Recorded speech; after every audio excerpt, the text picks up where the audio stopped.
Congratulations! You are now a child, playing Minecraft again for the first time ever. With this new reality, all of your past experience in the game is gone.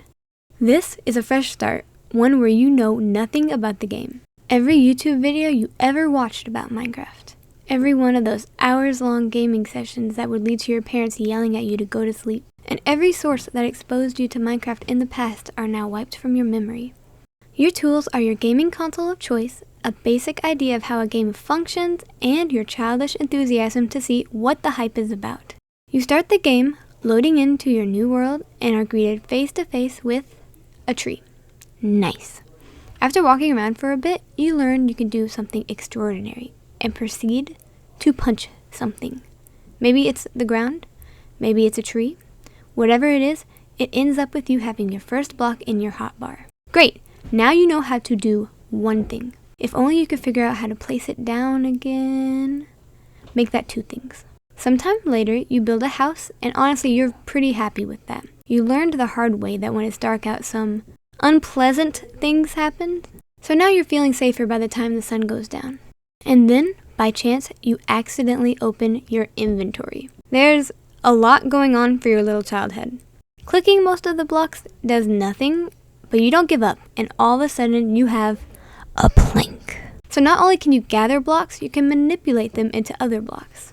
Now curious, you try to craft the plank, and now you have a table. That's such a cool decoration, you think, and proceed to leave it in the corner of your base because you assumed it is purely decorative. Oops. Eventually, you figure it out, and one misclick later, you're face to face with a whole new world of possibilities. With these, the number of things you can do has risen exponentially.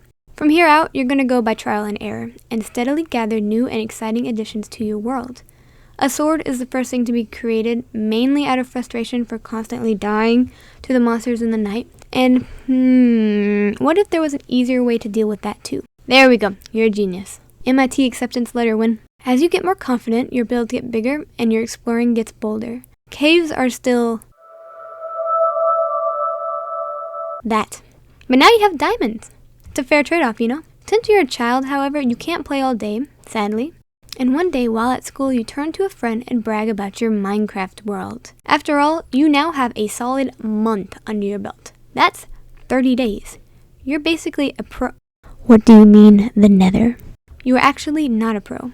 Well, you are not about to let your buddy show you up, so this nether is your next goal. It takes a little work, but soon, wow, that's a portal! And of course you run straight into it, and then immediately proceed to run straight out of it, because why did you just reappear in literal hell? However, once you get over the fear, you get a taste of a whole new world. But you aren't even done exploring the old one.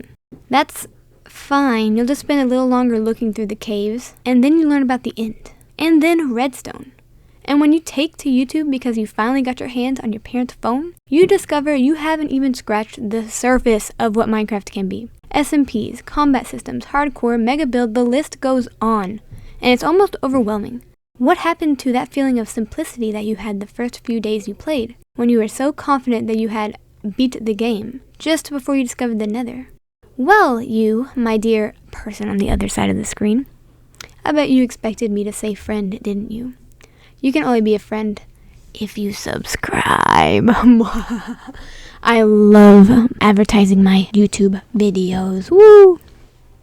Anyway, you're experiencing a classic phenomenon of the case known as the more you know you don't know. The idea is attributed to Aristotle, and if you've been following along, you probably have a good idea what it means. If you haven't, and you've only been watching for my ASMR quality voiceover, then thank you, but you might want to pay attention next time. I would highly recommend going back to the beginning of the video. And no, I'm not just asking because I want more watch time. Why would you suspect that? Loosely related to the Dunning-Kruger effect, if you know what that is, there is a simple-ish explanation. Essentially, the more concepts you are exposed to, the more you, quote, discover further concepts that you don't know about. You can think about it mathematically with a simple example. If, for every new idea that you study, 2 more new concepts are introduced, you go on to read more about the 2 new concepts, only for each to also have 2 new concepts attached to them. So now the number of new concepts you still need to learn about is at 4. When you go after the 4, lo and behold, each has 2 attached to it. So the 4 gets mastered and you're left with 8 to learn, and so on and so forth. This can be represented by 2 to the power of x, by the way. The more knowledge you're exposed to, the more you realize how little you know. Does this have a limit? I don't know. I'm not a philosopher, so take this with a grain of salt, but I don't think it has a limit. Is there a point to this? Maybe. It is what you make of it. Do you view this as a form of punishment where you can never fully realize anything? No matter what you do, you can never reach the summit of all knowledge? Or perhaps you see this as a blessing. How lucky are we to have the privilege of understanding a fraction of the world that we live in when the majority of the matter in the universe is dead? What we know may be small in comparison to what the universe holds, but it's leagues ahead of any rock, tree, or even star can ever know in its entire existence. Yeah, it's easy to get lost in all that you don't know, but look at all the knowledge you now know to have gotten you to that point. It's easy to forget all the effort you put into yourself. Or maybe it doesn't matter to you. After all, it's not like this revelation is going to change the way the world functions. You still got taxes, you still have to go to work, unless you don't work, and in that case I envy you. Anyway, thanks for watching. Please subscribe. Y'all are great. Goodbye.